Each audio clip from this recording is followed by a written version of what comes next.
40 load cell machine, so that means it's fully automatically calibrating. At the back here we have our spinners which have a nice feature, which is double layer distribution, so the fertilizer runs into layers per vein, which means we actually apply fertilizer on 4 layers. We got our shutter here at the back, which is controlled with an actuator, so that will control our rate. So the further that moves, the more fertilizer will be applied. On top of that, we also have in front of the machine a separate shutter that will open and close the shutter.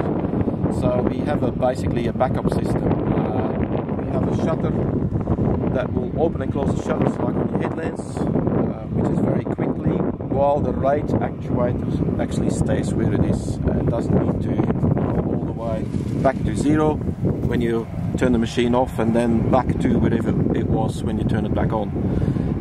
Those 2 sets of actuators will also back up each other, so if one fails, for argument's sake, if the open-close shutter fails, your rate actuator will still close the shutter when you come to a standstill.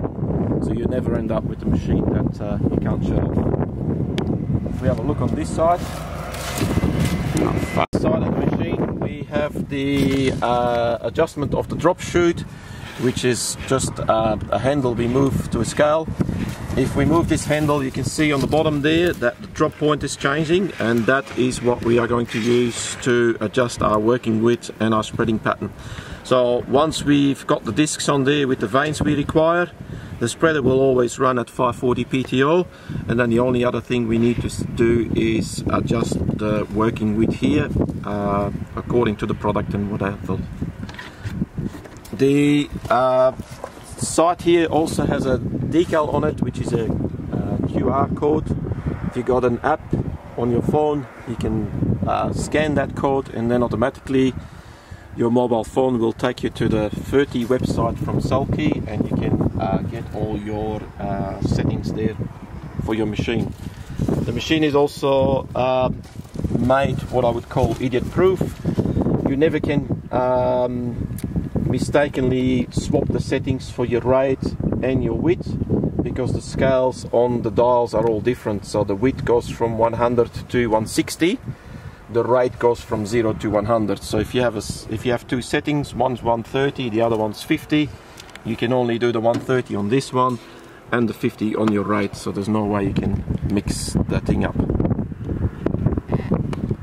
We're here with the Selke spreader set up on a John Deere Greenstar system. So on the front page we got a picture of our machine with a little eyebrows here, which give us the shutter setting. It tells me there's only 25 kilo or 24 kilos in the hopper, which is not a big deal. We got information here like the product we are spreading, which is urea, 12 meters working width, and up here our forward speed will appear.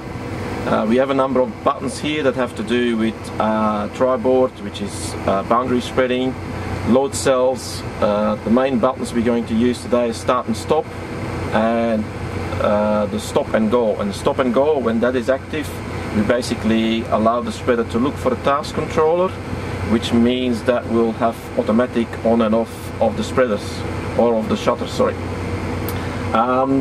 We got this machine set up here with a prescription map. So if we have a closer look at the map, we can see we're currently outside the boundary. The map has different colors which indicate a different application rate. So in a minute we're going to start spreading, and we'll see from the moment we're going to start driving that the shutters will come on and the machine will put up whatever rate it needs to.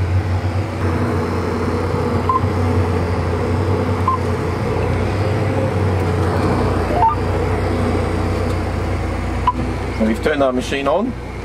We're about to drive over the boundary, so any second now we'll see the shutters turn on. Go. There we go.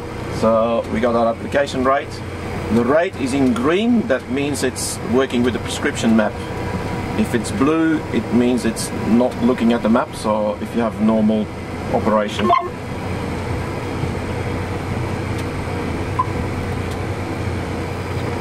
So you can see where the spreader's working.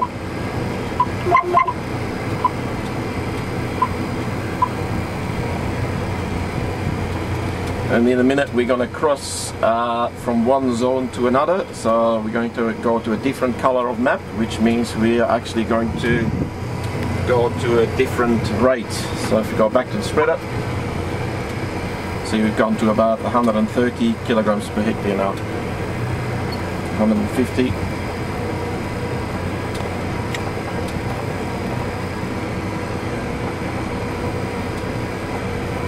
The stop and go function will also make sure that the shutters will turn themselves off when we come to the headlands. So we're coming back up to our boundary, so we're going to start driving in the paddock. So if we look at the spreader, there we go, we're back working.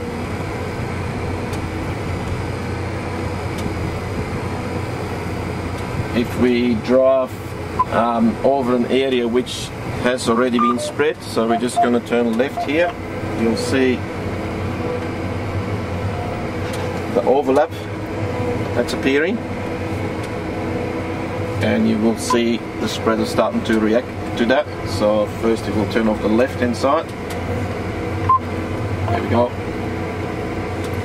and then it will turn on off the right hand side. So because we're driving over an area which has already been covered, so as we keep going to the next tram line, we'll see the spreader come on again.